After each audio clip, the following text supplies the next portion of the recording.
there, I'm Stephanie. This is Couture, Costumes, and Cats. Today I'm dressed as Steve, your favorite character from the 1986 Critters movie, and I thought I would talk a little bit about the making of the Krite prop. During my live, I showed it off a little bit. I talked about how I made it, how I made the bounty hunter costume behind me. I also made the costume for Steve, which is played by Billy Zane. It's a little bit big on me because I made it for my husband, but we basically dressed up as Steve and a bounty hunter last Halloween, and it was a lot of fun. And I just wanted to take you behind the scenes and just show off how I made the really cute and fun Krite prop. Because I haven't really been able to show it off quite as much, and because I basically recorded from start to finish this how I made this prop. So I thought I'd share that with you today.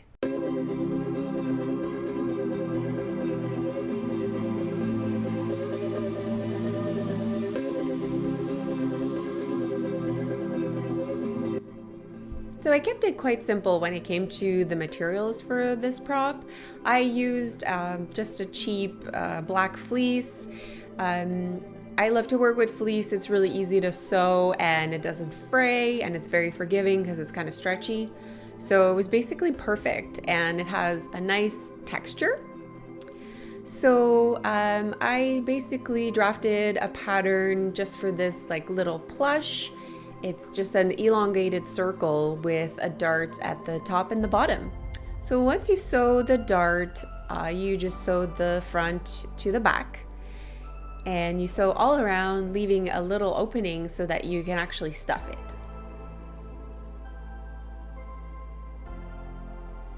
So once you sew and leave a little gap, you turn it inside out and you stuff it with your stuffing.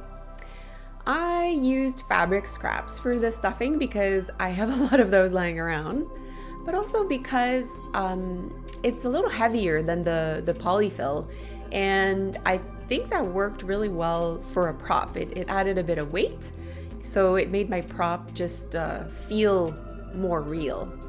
So Sarah has joined me along the way. She was very interested in this prop. So yeah, so once you're done filling it, you just sew it by hand so it closed with a simple slip stitch.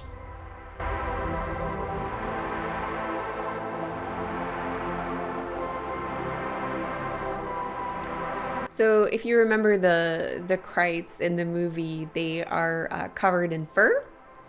I was not going to use real fur for my prop. I just basically bought some faux fur trim and it worked perfectly in terms of size. I just cut it in half and used 2 pieces to cover the back, and it was quite perfect actually. So I moved it around until I liked the positioning, and then I just pinned it in place. I wanted to see what it would look like, you know, should I position it higher or lower?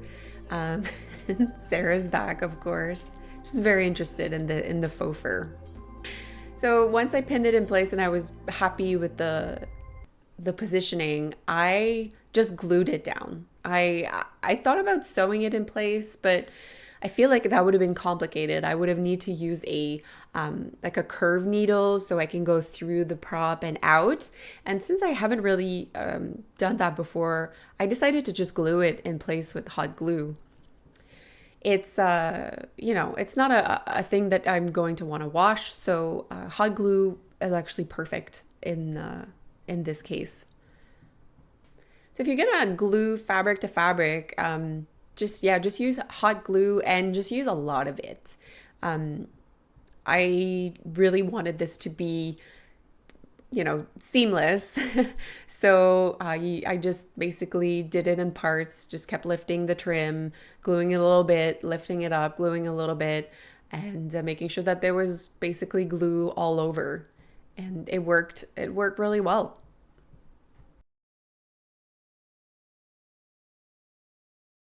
I think I actually went back and added more glue on the edges. That's the first thing that's gonna, you know, start peeling. So make sure that you put like a lot of glue on those edges so that they actually stay firm on your prop.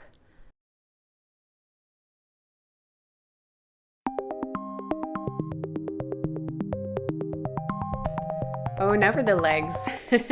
So I don't sculpt a lot, but I decided to try and sculpt air dry clay.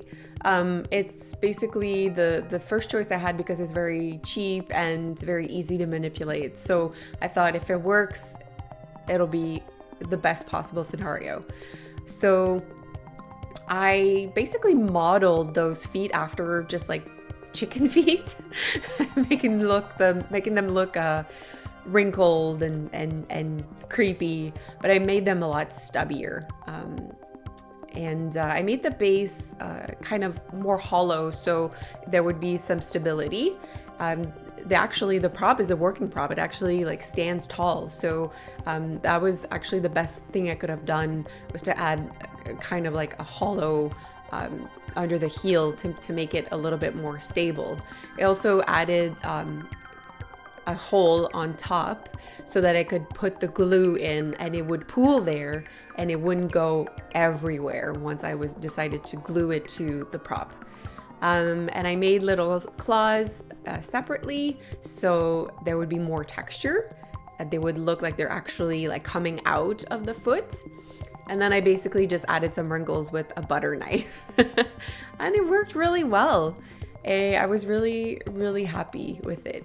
So made 2 of those and then just painted them using black and white paints, essentially.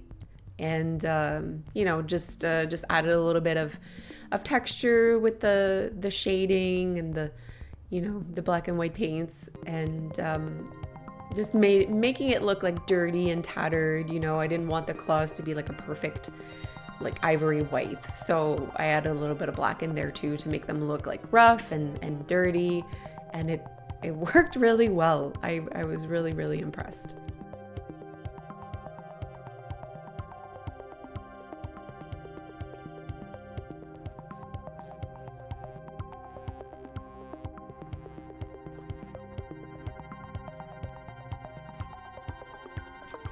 So I used 2 types of glue to glue them to the body. I used, this one is just like regular Gorilla Glue. It's a little tackier. And then around, I used the instant dry glue, which is a lot more liquid. The idea behind this is that I by far prefer the regular glue, but since it takes longer to dry, there was a chance that my prop would move around and then you'd end up with glue stains all over the prop and maybe a leg that's not even in the right position. So by adding that little bit of instant glue, you solidify the paw and it stays in place longer. So that's what I did, and it worked well. I just, left it in place and it just dried and it's solid.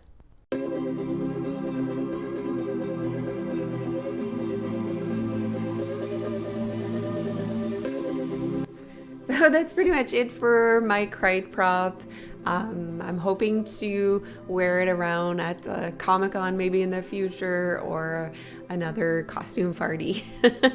So maybe one day I'll give him a face, who knows. But for now, it works really well because you can actually attach it to the costume, and you can actually move it around like it's biting you. So it works. I hope that you liked this video, and don't forget to like and subscribe, and I'll see you next time. Bye.